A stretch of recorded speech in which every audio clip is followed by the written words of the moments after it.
Thank you. This is Immersed, the podcast in book. We are delighted to have you join us. Immersed is produced by Charlie Morrow, Sean McCann, and Bart Plantenga for Morrow Sound, Vermont, and Helsinki, and Recital Edition, Los Angeles. Immersed.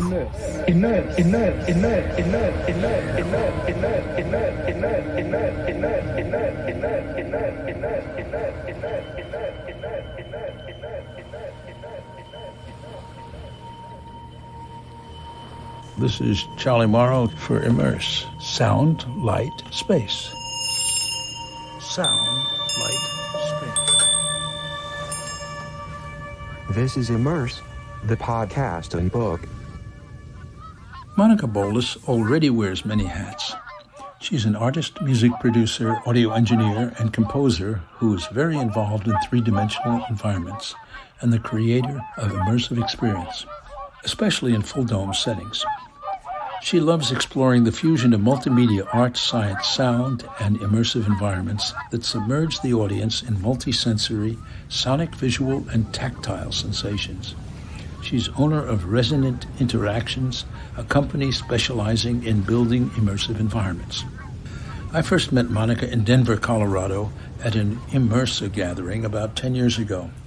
We were able to work together on International Planetarium Society events, including her current project, a sound experience survey to learn about and inspire exploration and technical implementation for immersive sound in the dome community.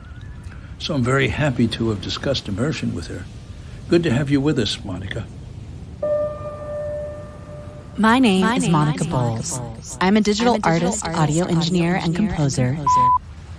Back in 2003, when we first perfected our sound cube idea, a place here called the Kitchen Center and another one called Harvest Works commissioned a dozen artists to do pieces for it.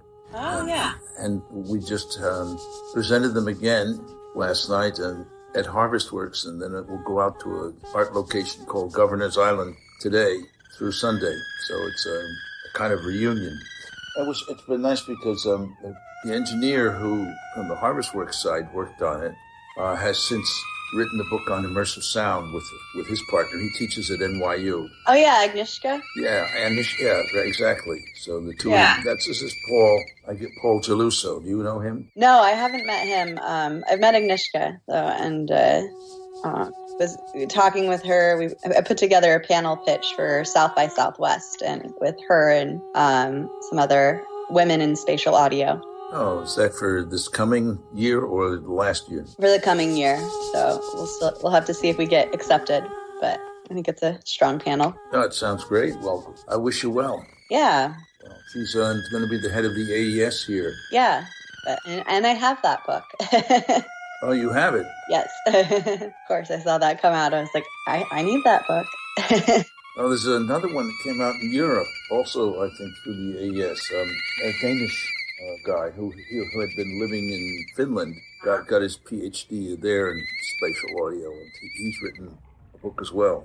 My original collaborator with all of this is a guy named Brian Katz, who heads the spatial audio department in Paris at the Sorbonne. Yeah.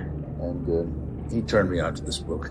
Awesome. Well, that sounds like a lot of fun. Well, it was a good gathering. We got to talk about what spatial sound meant then and how people think of it now and so forth. It was a great panel last night. So we videoed it, so at some point you can see it. Yeah. Oh, it's kind of the idea of it's changed over the years. Substantially, especially Paul's idea is quite interesting compared to where it was. So it's interesting to see the evolution. Yeah, sounds like it would have been an interesting panel. Yeah, you'll have to send me the video when it's up. I certainly will. Well, what I wanted to discuss with you is immersivity itself, and I'm writing a book and doing a podcast called Immersed. I had two questions I was going to ask you, and you could, whatever way you'd like to answer them is perfectly wonderful. One is just your current work with immersivity and understanding of it, and then the other question, since my publication here is based on timeline, to talk about how you got to your current thoughts about immersivity, or going backwards, from where you are, sort of step deep, deconstruct it, move up or down the timeline. So that's what I'd like to talk to you today, and I am recording. Okay, yeah. Should I start with my work then, currently? Definitely. Start with now. Yeah, well, I guess in a week I'm about to head up to the Cube at Virginia Tech. They have their 139 channel speaker array, and I'm presenting two pieces actually. One piece is a piece I've been working on with Charles VC, and we have Ben Ephraim and Mike Sperandeo. They're all kind of from our Immersed community, and then working with artist Janet Fetter, and she's a musical artist who she's local from Boulder, but she plays prepared guitar, so using different objects to create different sounds and tones. So we've been working on that piece currently, and the first presentation was at the Conference of World Affairs in Boulder, and then now we presented it at the Fort Collins Outerbox Digital Dome a couple of Fridays ago, and then we'll be presenting it at the Cube. And then I've also been working with a group of ladies on a project for sonifying and visualizing astronomical data, and I built a system, kind of an instrument for being able to use astronomical data to create different tones and different sounds that I can then improvise kind of on this instrument, and it's a multi-channel. I just did a performance with it just last Friday, I think, but it's where with a 16-channel speaker array and using gestural control to be able to kind of manipulate some of the parameters, and using kind of exploring sound, exploring the orbits of Venus and Earth around the sun, and not just through tonality, but also through space, and kind of like giving people an opportunity to actually experience what that sounds spatially and how to kind of sonify the spatial elements of space. And then also kind of like the tonal, like how that affects the tone and the sound. So you're kind of getting this kind of data sonification through a couple different means. And just, I think it provided a really interesting, and I think also developing this system that allows you to kind of improvise with the data gives you, like me as the performer, this opportunity to actually find things in the data that I didn't, just interesting patterns in the data that weren't really, aren't necessarily apparent, if you're just kind of looking at the data. But like when you can kind of experiment with it and try different ways of experiencing it, you can kind of get to a chance to see and hear and experience the data in these different ways. And I think everybody that saw the show on Friday came out of it with a lot of really interesting insights, and we're very kind of like interested in how things, how their own interpretation of that data. And so I'm presenting that as well at the Cube, a much shorter version of it. So I've got to work through that. And so those are kind of my big projects that I'm working on right now, and really diving into, the full dome planetarium, the combination of the visuals and the live performance and the spatial audio and the kind of 360 visual experience, I think has been, is a very interesting platform and medium to kind of explore different concepts. Our current concept is, the piece that we're doing there is called Intopia, and it's around exploring the duality of dystopia and utopia and kind of our different human interpretations of those. And, artistically, we were, discussing how utopia, like there's a certain vision of utopia and there's a certain vision of dystopia that some people have, and sometimes they're not. Like we were finding that like utopia, a lot of times nature is very controlled, and in dystopia the human has kind of lost that control to nature, and nature's kind of overtaken, and so we were saying that there's different versions of, but for us, like we're looking at some of these images of dystopia, which was pretty much nature just kind of overgrown and taken over humanity, really. And, and we're kind of recognizing that was actually beautiful to us, and that there's like subtlety in wanting to accept kind of maybe these, like this lack of control to nature a little bit more. And so kind of exploring in our piece kind of, chaos and geometry and form and non-form, and kind of the juxtaposition of some of those elements. And, and I find immersive experiences and immersive spaces just to be a really interesting space to be able to contemplate and question some of our human relationships to some of these concepts and kind of ask, is our view of duality and some of these dualistic ideals always that there's these connecting points kind of in the middle, and that those are important, and that sometimes things that seem like they're on the opposite ends of the spectrum are actually very connected, and that they're integral to creating kind of a whole picture. And yeah, I guess that's kind of just an overview of my work currently. Hopefully, if you have questions and want me to dive into anything a little bit further on that. Well, thank you. That's a great overview. I wanted to ask you specifically, what is immersivity? When you use the word and you describe your pieces as being immersive, what do you mean?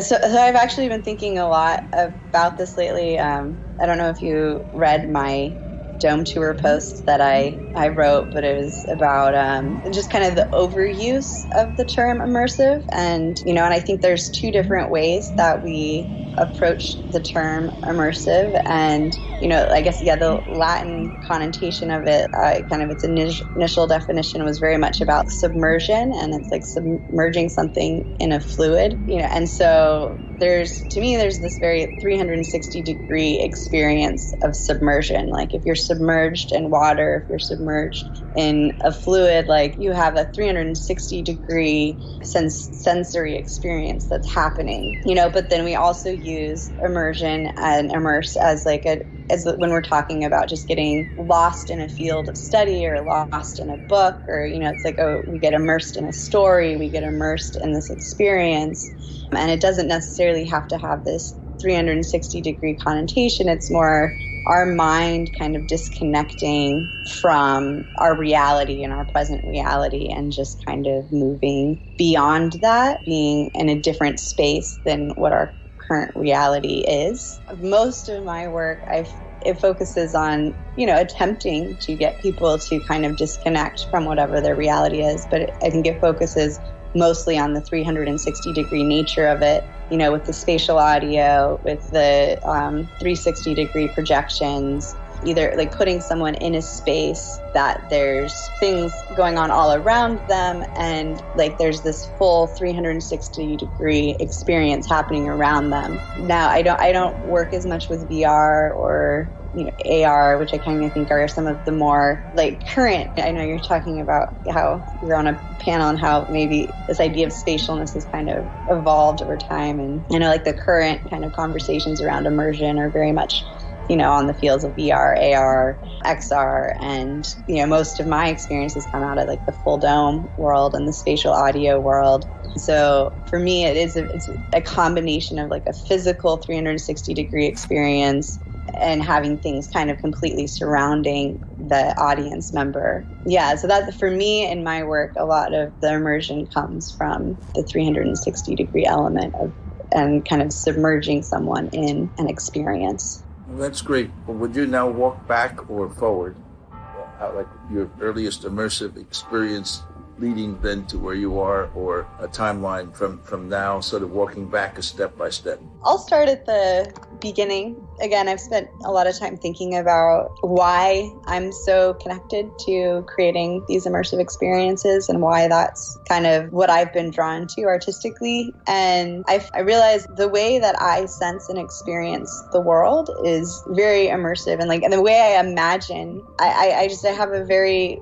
very adept visual and auditory kind of imagination, and also just a body kind of sensation. And so when I imagine something, I feel it and I see it and I hear it, and it's almost like I'm in that experience. And for me, whenever I kind of come up with this idea or this thing that I want to be able to put out in the world, I'm trying to create the experience that I'm having myself for everybody else. And so for me, the immersivity comes from my imagination and just my own experience of the thing that I'm imagining.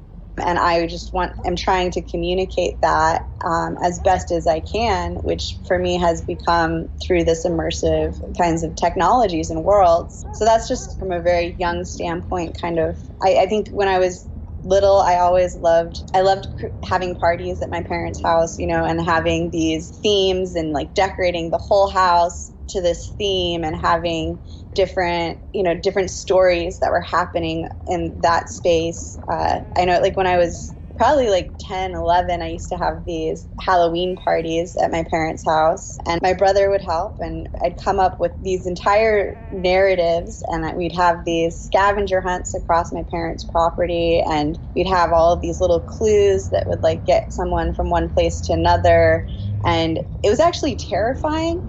And I'm, like amazed parents let their kids come to these things. Cause I mean, my brother would have some of his friends, he'd like bury them in the ground, and they'd just like be popping up out of the ground, randomly. And we'd have, I remember one experience, we have a bomb shelter at my parents' house. And so you'd have to go down into this bomb shelter, and there was like this kind of scary looking clown guy with an axe like standing in the corner of this bomb shelter, and right next to his foot is this little scavenger hunt thing that you have to grab. And so you're like going over there, and you're so focused on him, you're like, oh my god, what is he gonna do? And then you go and you kind of pick up the thing, and like nothing happens, and then you're kind of turning out, and the whole time you've been focused on him, you don't notice this row of boxes kind of by the side, and all of a sudden somebody just jumps out from there. And it was just it was very frightening. We had one of my friends would drop out of trees on people, and it was just creating this very but I loved designing these stories and trying to build this experience, for people coming over and kind of going through this like Halloween kind of party experience, and then I know when I was in high school, like I took a digital media class, and we had to like design, I forget the exact prompt, but we had to design something, and I ended up designing this immersive theater. It was a cube. It wasn't a dome, but I had this whole design for like this theater with projections on all sides and holographic projections, and like, the seats would move in these different ways. And then it's always funny to me how things kind of come full circle. And yeah, a few years down the line, suddenly I find myself hanging out in these domes all the time, and so that kind of happened I was just finishing up my undergraduate degree at CU Denver for audio engineering and music production. And one of my teachers wanted to kind of have this group for being able to experiment with like new multimedia technology, and I was very interested in all that kind of stuff. And so Dan Neefus over at Gates Planetarium opened up the planetarium for us to come in every Tuesday night and kind of have this arts collective group. And so we started going in there, and they have a 15.1 channel speaker array, and this is like 2012. And so it's kind of, what do you do with that? There's no digital audio workstation that just outputs to 15.1. So we had to kind of figure out our own ways to work with that. So we started working with Max MSP a lot, using ambisonics, and kind of diving into exploring what it was like to kind of work in that space. And then Dan invited us to volunteer at Immersed. My first Immersed was somewhat, I feel like it's still like a nostalgic experience, but it was it was just kind of suddenly meeting all of these people in the Full Dome community. We had, the guys from SAT were there, and they shipped out a server and plugged it into the dome. They called it hijacking the dome. And, and they were putting on a bodysuit and like flying around through space and moving like, objects around in real time. And you had, Charles Vesey was there with Jane DePayne from IAIA, and they were presenting VDome, which was their like new mapping software that they'd come up with. And then our group was presenting this audio stuff that we've been working on, and and working with the VJ to do these kind of visuals. So, and I mean, we had 3 live performances in the dome. So it was, I think we were running like 4 or 5 different systems in the dome and having to switch between these systems, and it was just absolute chaos. But it was this really magical, like I didn't sleep the whole week, and but it was this really magical experience, kind of connecting with all of these people and just being like, oh wow, like this is this really cool community I had no idea existed, but there's like these amazing things that are happening in this space, and I think feeling like I wanted to be a part of it in some way. And, it's kind of been one year after another, and kind of I moved to Nashville and was doing more traditional audio engineering and music production, but kind of kept missing the more immersive stuff. And so I went back to grad school at CU Boulder for creative technology and design. And my thesis was building a 360-degree multimedia performance piece for the Black Box Theater that explored resonance through the lens of physics, psychology, art, and music. And I created a space for people. The first part of it was kind of more of like an art installation, and people could come in and they could interact with things in the space, and they could walk around, they could have conversations, they could just sit and look and listen. And then I created the second movement. I created a composition based on the room modes, or like the resonant frequencies of the space. And, and it was a very visceral experience that people had to kind of walk through, because the sound changed in a three-dimensional plane. And so depending where you were standing in the space, it would create a different experience. And then the third movement was based on sympathetic resonance, and I worked with another composer, and we recorded a bunch of sounds that were created in different ways through sympathetic resonance, and had some of the instruments that we were using in the space. And so we were kind of playing with those in a live improvisational way, but then people from the audience were also able to kind of pluck those instruments and play them as well. So they were kind of adding to this soundscape that was going on. And then the last movement was an exploration of resonance from a more kind of artistic and psychological standpoint and human standpoint. And I worked with some dancers to do a dance choreography based on, it was a love affair between humanity, art, and science. And I had a piano composition that I had written, and I had a dress that I had made that took my brain waves and translated them into different light and color. So depending on how active certain brain waves were, my dress would change colors. So it was, it was a combination of dance and visual experience and sensors, and this is just kind of, and this was my expression. This is kind of really the first time I feel like taking that initial kind of experience of like step into my brain, and here's my brain. And so that's, I think, the dress is very, symbolic of like me just trying to, I think communicate my brain. I think that's kind of maybe where it all started, actually. From back to forward is feeling like my brain is this crazy place, and I, when I imagine these things, they're just very immersive and very experiential. And so I just feel like I want to communicate my brain, because I think it's a magical place, and it's this beautiful, I've always been fascinated by my brain and the things it can do, and how it brings me into how it creates these experiences and these imaginative experiences. And so, so that was my thesis. And then kind of since then, I've just been diving into that world and starting to create more and more productions in these spaces, and, starting to figure out how to tour them, how to make them financially sustainable, and how to continue to build and grow on these concepts, and kind of be able to share them more and more with people. Thank you. It's very beautiful to hear your story. It's wonderful to be with you, and virtually. Yeah. We haven't seen each other in a long time, and you seem very happy, and it's wonderful. It was to experience your work recently, as I had through your website, and so I'm glad that you would be part of this project, and I say thank you. Yeah, well, thank you. I feel honored that you thought of me. So it was great to connect with you, and we'll talk soon. Soon. Bye-bye. Bye.